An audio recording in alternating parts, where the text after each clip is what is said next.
after all that's been said, I feel like I'm in a place of disadvantage because it's been so eloquent and so heartfelt that everybody has shared. I don't know there's a whole lot I could say more than that, but one of the things that, two or three things I think you'll find interesting. Andy was the first son-in-law to come to me before proposing to Corey and say, may I ask for your daughter's hand in marriage? Well, that had never happened to me before. And so I promptly said, as all good dads do, yeah, let me pray about it. And I did.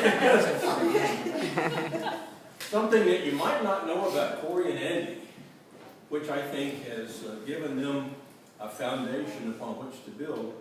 Early in their married life, they worked for a year with Presbyterian Children's Services in Waxahachie.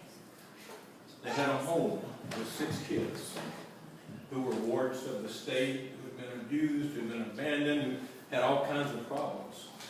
Both girls and boys, young kids. And they went through some rigorous training and learned early on how to deal with young people. And they learned it well. And rather than get into a lot of stories there, I will share one thing that my wife told me one time. She said, well, Corey and Andy only have boys now. I said, no kidding. She said, yeah, says Corey said the girls are way too mental.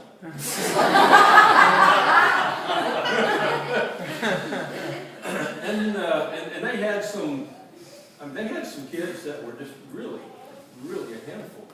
I mean, I'm talking about demonic oppression and stuff like that. And it was just a hard job, and I don't know how they even made it. But Joy was available to help take care of Zach because they had a baby during this first year while they were down at PCS.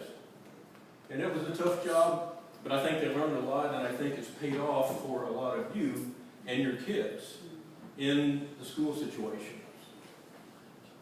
Now, as a dad, I was pretty strict in many ways, pretty legalistic in others, and pretty demanding of the girls, probably more so than I should have been. I don't think I'll let them go to a movie. I don't remember the year, but whenever the original Footloose came out, that was the first movie they got to see. I mean, I didn't let them go anywhere and do anything.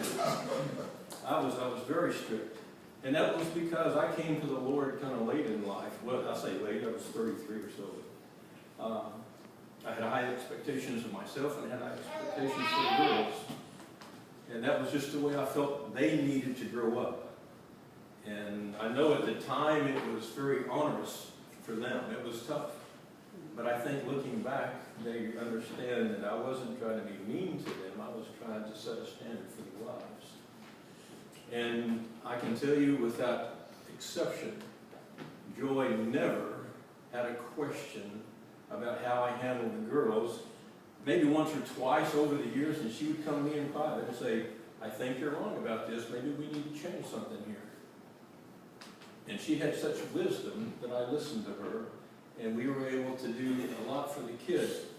One of the things that's important to me, in 3 John, it says, and to paraphrase, it's such a joy to me to see my children walk in truth. And I've seen that with Ryan and with Corey, and with their boys. And there's nothing that a father or a grandfather can appreciate more than knowing that your children and your children's children are walking with the Lord. And I have so many things to be thankful for. You've been around Corey enough to know that she, as many of you put it, she's pretty stubborn. She's also quite a talker, a persuader. Many of you know that Corey, and you kind of hedged a little bit, but Corey expects people to be accountable. And that's why, as was said earlier, let me introduce you to the file cabinet. If you need something, here it is. Go look for it. You know, there's nothing wrong with that. Grown-ups ought to be accountable.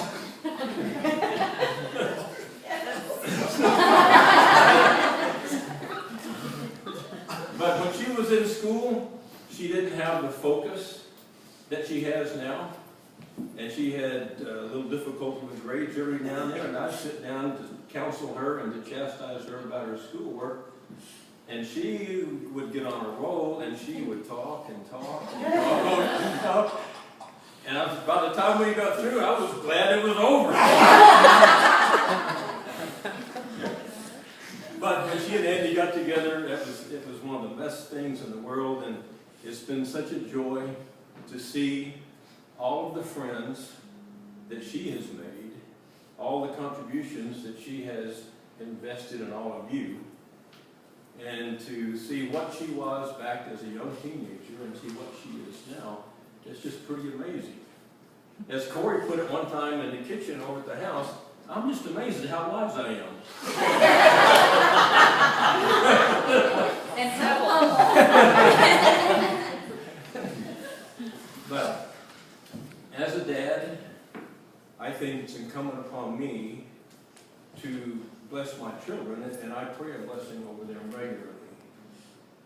And I decree in the name of the Lord that your wisdom and understanding will increase, that your compassion will spread, and it will continue to touch all of those whom you encounter.